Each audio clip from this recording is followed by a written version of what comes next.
other shows we have for you to enjoy at myclassicradio.net. The Avengers was most certainly not a household name in South Africa prior to the radio series.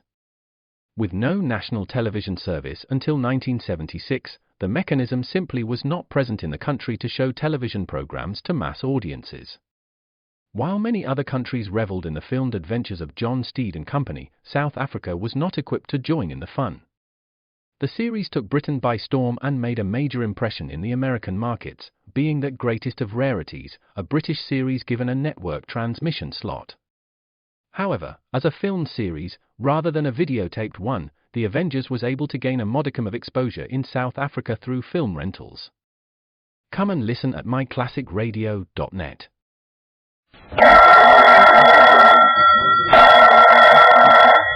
Calling all detectives.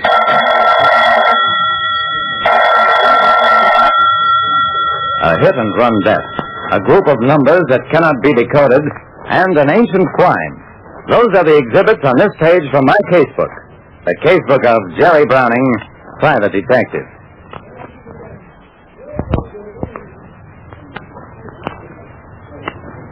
A private detective like me, Jerry Browning, learns a lot as he goes along. One thing I've learned is that the face of truth can wear some strange disguises. I had just completed a job upstate and was driving back to town. I figured to be home and in bed by 11 when there was a man on the highway. He was down on his hands and knees trying to drag himself off the road. I jumped out of the car.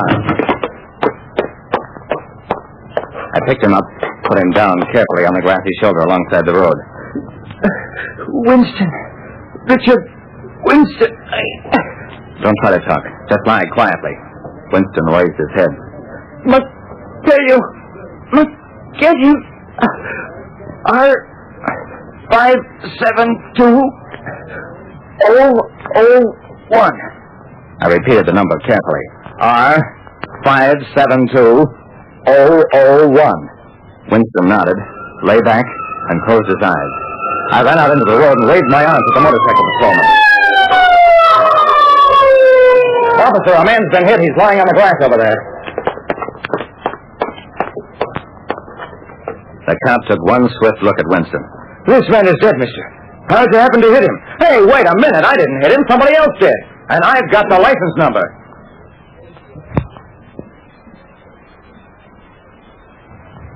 When I stopped on the highway to help a hit-and-run victim, he managed to gasp out some numbers before he died. Then I was arrested for the crime. It was almost morning before the highway patrol people finished testing my car and decided I'd been telling the truth, that I didn't hit Winston. I gave them the license number Winston gasped out before he died, and in return, they told me that papers in his wallet identified him as an employee of the Barnard Publishing Company. Winston's death was strictly a police matter, but just for my own satisfaction, I checked the numbers he'd given me at the City License Bureau. This number, R57001, is issued to George Vernon, 485 Greenway Avenue.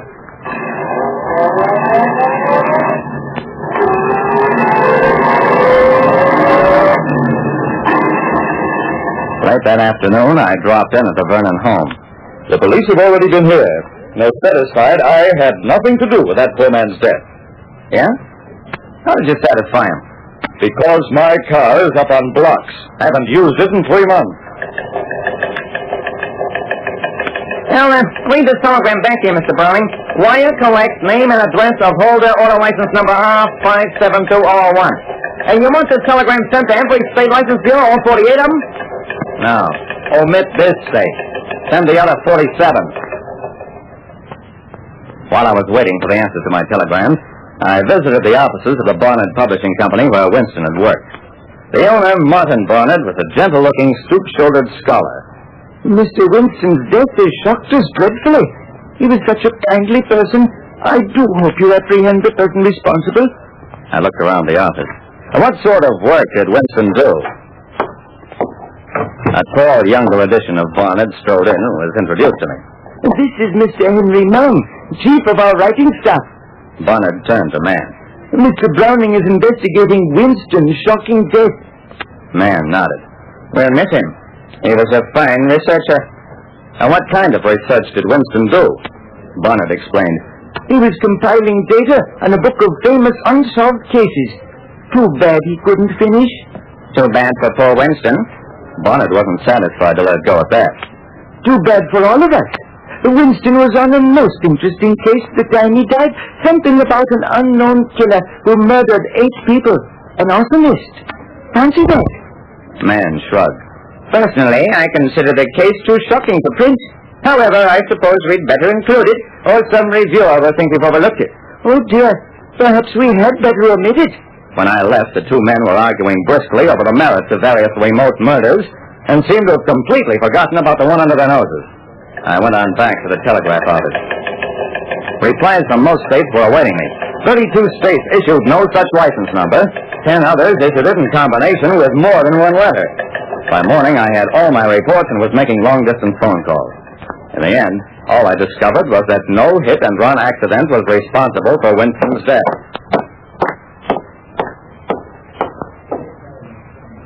I went back at old Barnard at the publishing company. Mr. Barnard, I've got a hunch. Will you close and lock your safe? Barnard was startled, but game.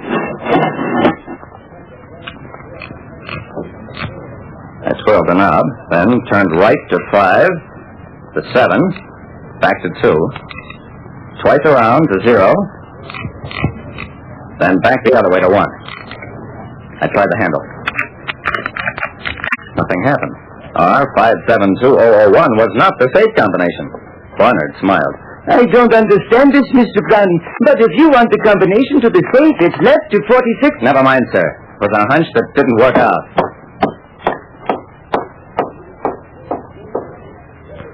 I tried the library next. I'd like a good book on codes, secret messages. The attendant handed me a slip.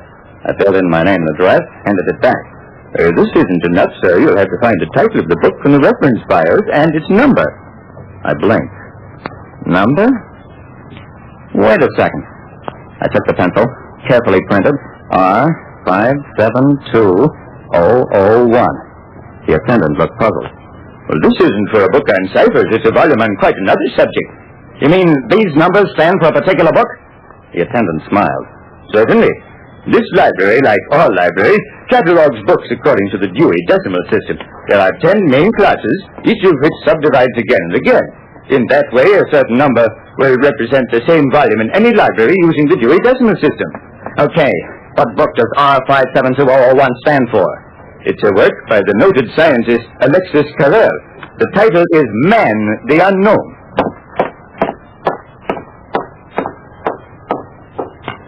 It was easy after that. Henry Mann, the chief of staff writers, was the unknown killer in the unsolved crime that Winston had studied. Digging through old records, he'd come across evidence that pointed to his own chief, to Henry Mann.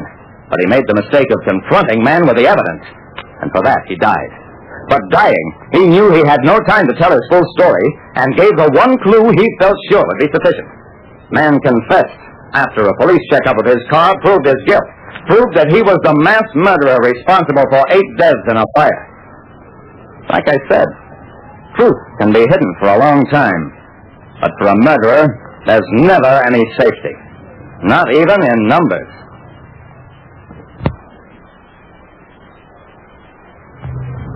Listen next time to Calling All Detectives. Mystery drama, mystery quiz, and a chance for you to match wits with yours truly, Jerry Browning, Private Detective.